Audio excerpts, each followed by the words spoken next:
Ini adalah salah satu klaim yang paling sering diulang di bioskop, di buku motivasi, bahkan di seminar-seminar pengembangan diri, bahwa Anda, saya, dan setiap orang di dunia ini hanya menggunakan 10% dari potensi otak kita. Bayangkan sisanya 90% yang tersembunyi. Jika kita bisa membuka 90% itu, kita bisa memindahkan benda dengan pikiran, belajar bahasa asing dalam semalam, atau bahkan memprediksi masa depan. Ide itu terdengar memabukkan, tapi mari kita hadapi kenyataan ilmiah. Mitos 10%. Ini adalah salah satu kebohongan terbesar yang pernah diterima oleh umat manusia. Jika itu mitos, lalu kenapa ia begitu populer? Dan apa yang sebenarnya terjadi pada 90% otak yang konon tidak terpakai itu? Inilah dibalik tanya.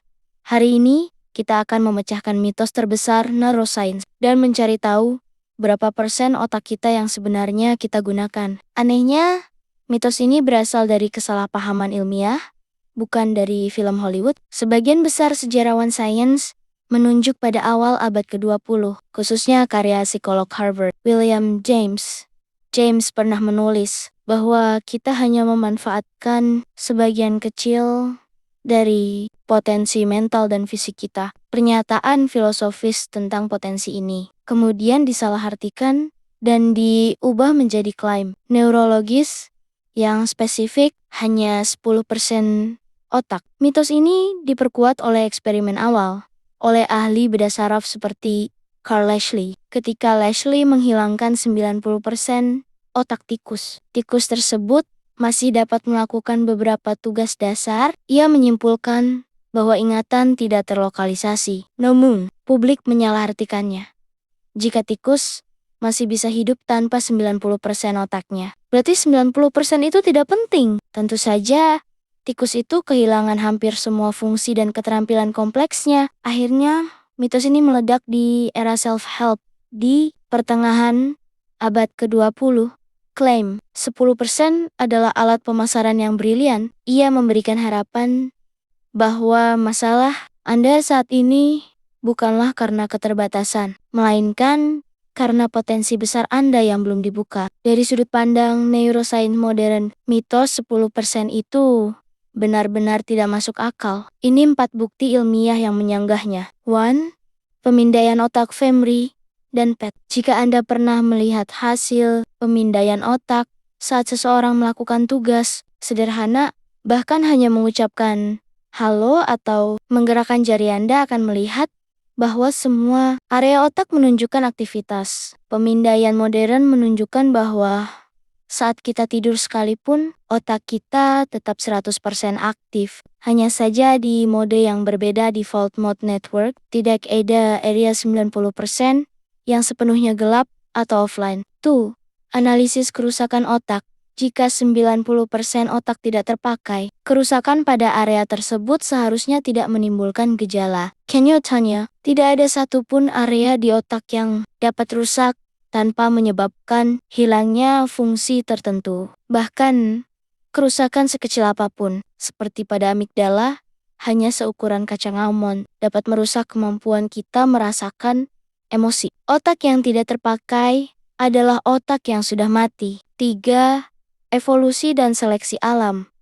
Otak manusia hanya menyumbang 2% dari berat tubuh kita. Namun ia mengonsumsi hingga 20% dari seluruh energi yang kita bakar. Organ yang boros energi ini tidak mungkin membawa 90%. Bagasi mati yang tidak berguna. Jika 90% otak kita tidak berfungsi, evolusi pasti sudah menghapusnya jutaan tahun yang lalu. 4.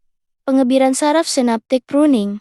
Selama masa kanak-kanak, otak kita secara aktif membuang koneksi saraf yang tidak terpakai. Proses alami ini, yang disebut pruning, memastikan bahwa otak hanya mempertahankan sirkuit yang efisien dan berfungsi. Ini adalah bukti bahwa otak secara aktif menghindari pemborosan dan tidak akan membiarkan 90% dirinya menganggur. Jadi, jika kita menggunakan 100% otak, mengapa kita tidak merasa super pintar setiap saat? Masalahnya ada pada kesalahpahaman tentang apa itu menggunakan otak. Glia sel pembangun. Lebih dari setengah dari sel di otak kita sebenarnya bukanlah neuron, melainkan sel glia. Sel-sel ini tidak mengirimkan sinyal listrik, tetapi mereka berfungsi sebagai sistem pendukung kehidupan otak, membersihkan limbah, memberi nutrisi, dan mengisolasi neuron. Meskipun tidak terlibat dalam berpikir sadar, mereka adalah infrastruktur vital 90%